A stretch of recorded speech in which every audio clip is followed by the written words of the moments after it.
Happy Monday, hotties. We are back. We had a week off the podcast because I was smacked in the face with a sinus infection. But I'm back. I'm here. I've missed you so much. I've also got a new laptop. Oh my gosh, the quality of the video is a lot better. We're still on headphones because I have misplaced my mic, but I was not going to let that stop me, okay? Because we're back and you need this episode. I went for a walk yesterday. I was thinking about moving into my co-working space when I first moved in there. We're talking 3 years ago. The reason this popped up is I literally have approached my 3-year anniversary of being there. And I was thinking about everything that kind of happened at the start and all of the feedback that I got and how I can look back. And don't you ever just wish that you would do things completely differently? And not as in I wish I did like my business differently, but I wish that I would have responded to situations completely differently. And what I want to talk about is a situation that happened where when I went to a networking event, we had the speed networking, and I remember sitting down and saying to this guy, "Oh, hi, I'm Peter. It's nice to meet you. My business is Professional Babe." And he's like, "Yeah, I know who you are. Don't you think that your brand and your marketing is a little thirsty?" And that was the first thing that he said to me. And he was always hanging around with this group of 2 other guys. And when he said it, one of them just laughed. And I'm like, "Oh, okay, you've been talking about me." And it was so interesting that I really took it to heart. It took me like a week or two to realize, hey, bitch, your branding is actually really good if they remembered everything about you. They mightn't like it, but it works. And, you know, as I was on my walk yesterday thinking about the situation, it got me thinking that if you want a standout brand, if you want to do something that hasn't been done before, if you want to be the hottest, innovative bitch that you are, if you want to bring so much you flavor into what you're doing, people sometimes are not going to know what hit them because we need to look at the fact that, you know, people are not going to know what hit them. They are just not. And especially if you have an online business, we need to just see how new business this is. In the history of business, in how long business has been around for, the fact that we can literally start a business, as my friend Sharon says, with a laptop and idea. But, you know, the fact that we can start a fucking business and that we can just make money. Right now, I'm sitting in bed, in my bra, in the morning recording a podcast, right? Like 10 years ago, that was not a thing.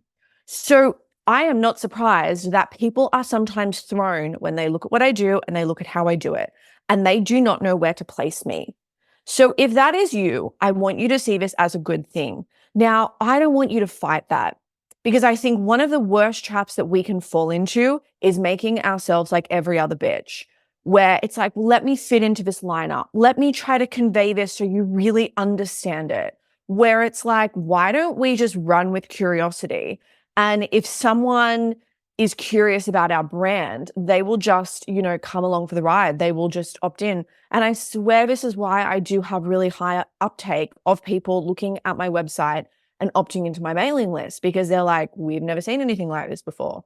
I'm curious. Wow, she is a business coach and consultant and she has wet dreams on the front of her page.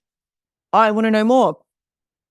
So this is where for you, I have a little personal challenge for you this week, where if you are someone that feels like that you have this like block where it's, I have to stop what I'm doing because I have to really communicate and be so fucking crystal clear that everyone knows what I'm doing. I want you to just fuck that off for a second, okay? Because I reckon sometimes when people completely understand what we're doing, it's so bland. It is just so bland. Now, there are going to be people that disagree with me here. And isn't this wonderful with life? We all had the same opinions. How fucking boring would that be? But, you know, I would challenge you to just lean into this and make whatever you're doing a bit more U-shaped. You know, don't feel as though that you need to fit in, that, you know, someone needs to look at what you're doing and they need to understand you and be like, yes, she is this. Yes, she is that. Because again, there is a chance, especially if you're listening to this podcast, that you are doing something unconventional, that you don't have a business where people look at it and they're like, oh yes, she's an accountant. Oh, she's a lawyer. Oh, she's a doctor. You are doing whatever the hell you want. You are doing your own career. And here is to the people when you are, getting a new bank account or you're doing something and you've got that little fucking drop down menu where it's like, what is your industry? And you can't find what you're doing, because that is when you know that you are doing something so innovative that people, when they talk about you, when they talk about your business, you're in a league of your own. You are not in a lineup with all of these other people. You are doing your own thing. You are very much in your own lane. And I see this as a good thing. Okay. Now, of course, we don't want people to be so damn confused that no one ever gives us money because they don't know what we're doing. But I see it as a good thing, especially if you have basic people in your life that are looking at what you're doing and they're like, I don't get it. I don't understand it. Like, what is this? I don't know, Tracy, open your fucking eyes and maybe read the sales page, right? Like, babe, it's here. I've written it down. But, if people are like, wow, this is different. Okay, I've never seen something like this before. I see this as a good fucking thing. I see this as the greatest thing ever. So this week, I want you to lean into it. We're going to lean into this a little bit more. And if someone is like, oh, wow, what is this? What does this mean? Don't ever see their questions as them questioning you, okay? Don't ever see when someone is unsure about what you're doing that you need to feel that this is against you. They are simply asking questions. They are not questioning your worth.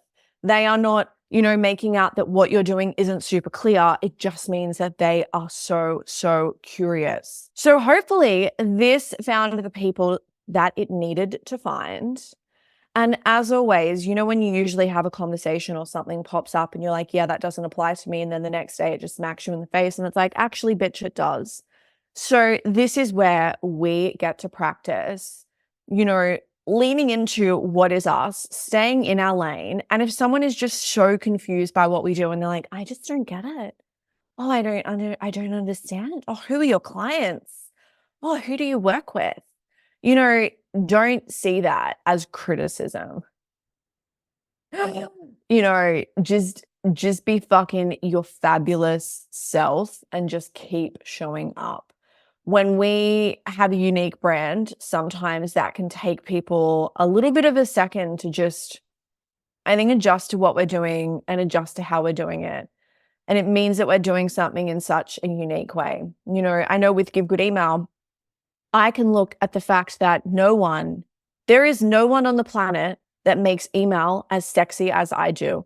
And let me tell you that people had really strong opinions about this. Who will this work with? Who will like it? And guess what? So many people did. And I feel that I have gotten a completely new segment interested in email marketing that never would have been interested in it before. And this to me is so good because I know how much this benefits a business. The people that were doing it, and one of the guys that said all this to me, guess what? Guess what his business was? It was email marketing. He did email marketing. So of course he did not know where to put me because he was so used to doing something in a particular way. And we're here to make things fun and sexy and super interesting. So hotties, I've loved this. I've loved this heaps. I love you more than the fact that I'm not blowing my nose every 5 fucking seconds. I love you more than the fact that my nose is a little bit red, but it's not as red as it has been. Love you more than my new laptop, which is really sexy. I did get the darker one. I think it's is it space gray? I don't know if I get that again. If you are in the market for a new laptop, I think I go silver because not that I have grotty little fingers because I wash my hands all the time. I'm really pedantic with that. But it looks like there's definite finger marks. It looks like I've really fingered the fuck out of this laptop. And I'm like, how dirty are my fingers? Where is this coming from? So anyway, if you want a fingered looking laptop, go with the dark one. But if you don't want it to look fingered, maybe go with the silver. So anyway, hotties, love this, love you. See you in the next episode.